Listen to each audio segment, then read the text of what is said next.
Ibu bapak, saudari dan saudara yang terkasih di dalam Tuhan Yesus Kristus, kembali kita berjumpa di dalam renungan mingguan hari Jumat tanggal 31 Oktober 2025. Bersama saya Pendeta Aditulus Haryanto, kita akan bersama merenungkan sabda Tuhan melalui sebuah tema, yaitu tertunduk dan merendahkan diri.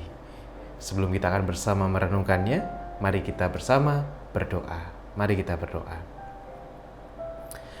Bapa di dalam surga, kami mengucap syukur untuk cinta kasih yang selalu kami rasakan dalam hidup kami. Secara khusus saat ini Tuhan, ketika Tuhan hendak menyatakan firman-Mu atas kami. Tolonglah kami, berkatilah kami, supaya kami dapat dimampukan untuk bisa memahami apa yang menjadi kehendak Tuhan. Dan kami pun juga mampu untuk mewujudkannya di tengah-tengah kehidupan kami. Kami serahkan ya Tuhan perenungan kami saat ini sepenuhnya ke dalam tangan kuasa Tuhan sendiri. Di dalam nama Tuhan kami Yesus Kristus, kami berdoa. Amin. Sabda Tuhan yang akan kita renungkan bersama tertulis di dalam kitab Ayub, pasalnya yang ke-22, ayat 27 sampai 30. Ayub 22, ayat 27 sampai 30.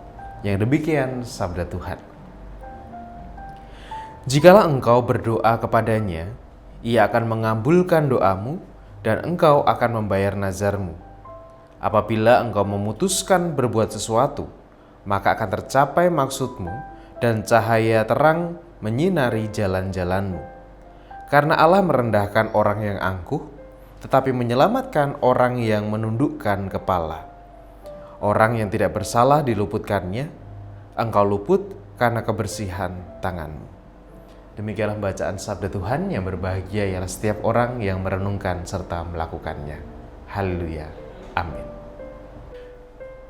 Ketika kita berdoa, kita selalu diajarkan untuk menundukkan kepala. Di mana menundukkan kepala itu menjadi sebuah simbol bahwa kita mau merendahkan diri kita di hadapan Allah. Kita tahu bahwa Allah itu adalah sosok yang tidak terbatas. Allah itu sosok yang punya kuasa yang luar biasa.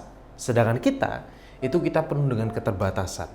Sehingga ketika kita dalam suatu pergumulan atau kita kemudian dalam persoalan yang saat ini sedang kita alami, maka kita diajarkan dan kita juga mengimani bahwa ketika kita merendahkan diri kita di hadapan Allah, ketika kita menundukkan diri kita di hadapan Allah, maka Allah yang punya kuasa tidak terbatas itu akan menolong dan menyertai kita.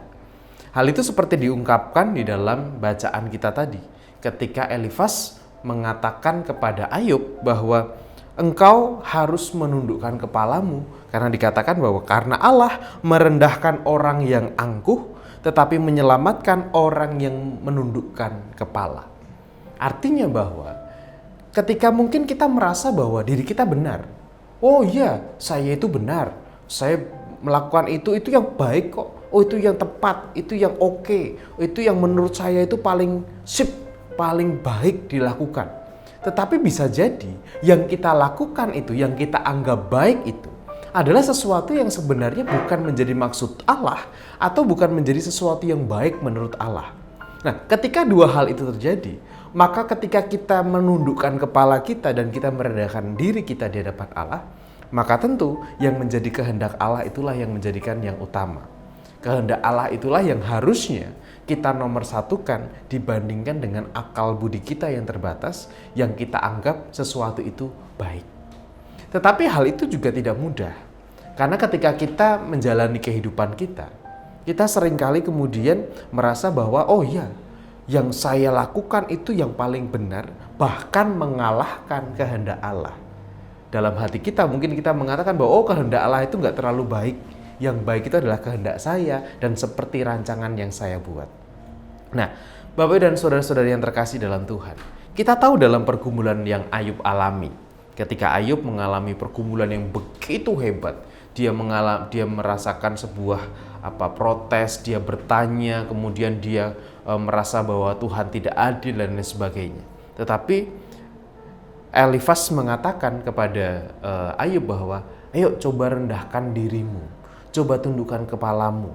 Jangan kemudian menjadi orang yang angkuh, merasa bahwa diri kita lebih benar dari Allah. Merasa bahwa rancangan kita jauh lebih hebat dari rancangan Allah. Bersandar pada rancangan Allah memang tidak mudah. Bersandar pada kehendak Allah memang tidak mudah. Karena pasti seringkali kehendak Allah dan kehendak kita itu sesuatu yang kadang berseberangan. Seringkali berseberangan. Tetapi bagaimana kita mau menundukkan diri kita mau menundukkan kepala kita, merendahkan diri kita, untuk kemudian kita mau mengutamakan yang menjadi kehendak Allah. Sehingga kalau dikatakan kita berjalan di dalam kehendak Allah, itu berarti kita berjalan sesuai dengan maunya Allah, dan kemudian kita mengalahkan ego kita. Jangan kita menjadi orang Kristen yang angkuh, yang merasa bahwa rancangan kita jauh lebih hebat daripada rancangan Allah. Ketika kita menundukkan kepala kita, ketika kita merendahkan diri kita, Tuhan menjanjikan sebuah penyelamatan dan Tuhan menjanjikan sebuah penyertaan. Tuhan memberkati. Amin. Saat ini marilah bersama kita berdoa, menyerahkan pergumulan kita di hadapan Tuhan. Mari kita berdoa. Bapa di dalam surga, seringkali kami menjadi orang-orang yang angkuh, orang-orang yang merasa bahwa kehendak kami itu jauh lebih baik dibanding kehendak-Mu.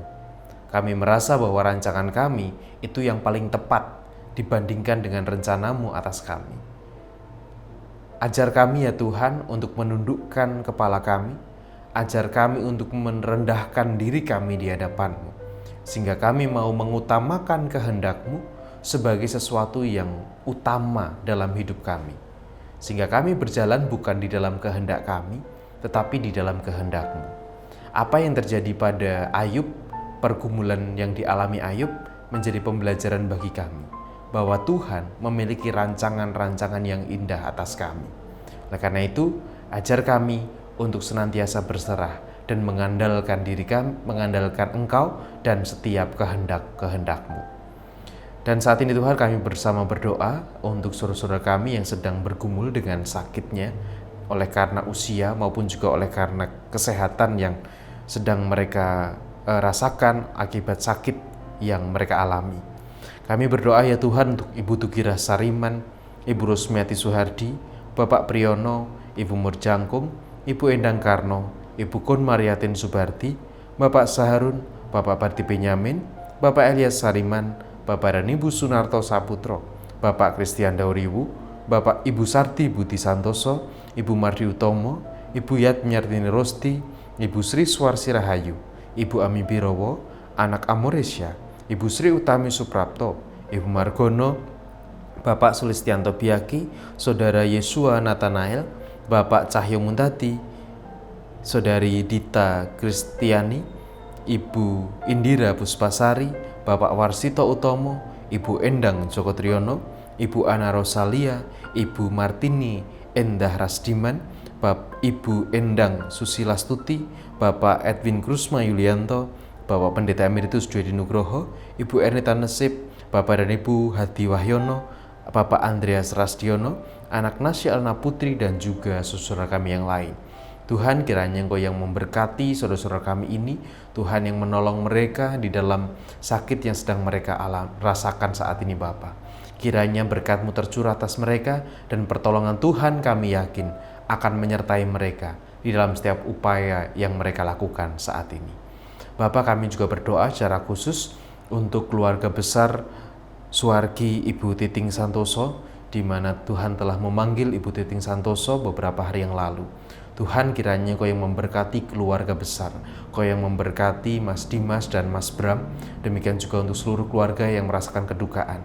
Kiranya kehidupan mereka selanjutnya boleh Tuhan tolong, Tuhan boleh sertai dan tuntun, sehingga meskipun sudah tidak ada lagi Ibu Titing Santoso di dekat mereka, di dalam kehidupan mereka secara nyata, tetapi biarlah cinta kasih di antara mereka boleh saling mengikat oleh karena penyertaan dan penghiburan dari Tuhan. Kami mau serahkan Tuhan juga untuk pergumulan-pergumulan kami yang lain. Kiranya Tuhan yang berkenan menolong kami, karena kami tahu Engkau adalah Allah yang peduli atas kami, dan Engkau adalah Allah yang senantiasa hadir dalam pergumulan kami. Di dalam nama Tuhan kami Yesus Kristus, kami naikkan doa kami. Amin.